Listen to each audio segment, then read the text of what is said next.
بسم الله الرحمن الرحیم. په ایمان او نیک عمل کې د ښه ژوند راز نهته دی. پوهه او معرفت ترلاسه کړه. دینی کتابونه لوله، ځکه په دې سره غمونه او اندېښنې لرې کیږي. له ګناهونو توبه وباسه. د الله تعالی نافرماني پرېږده، ځکه د ژوند تباه کوي.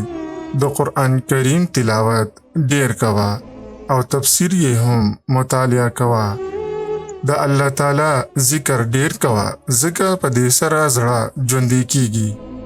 له خلکو سره ښېګړه کوه، چې په دې کې د زړه سکون نهته دی. زړه له حسد او کینې نه پاک وساته. بې ځایه خبرې او له اړتیا ډېر خوراک کول پرېږده.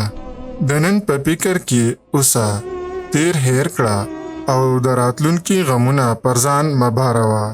په اندېښمنو حالاتو کې په ناوړه سوچونو پسې مه درومه.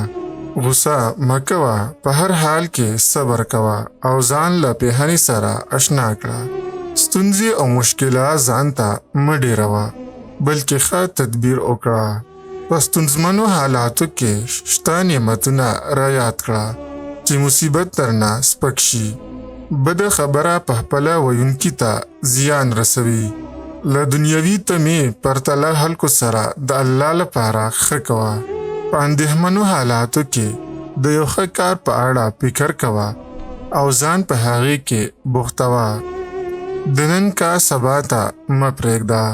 الله تعالی چې څه شتمنۍ، روغتیا او داسې نور درکړي، پر هغې خوښ اوسه.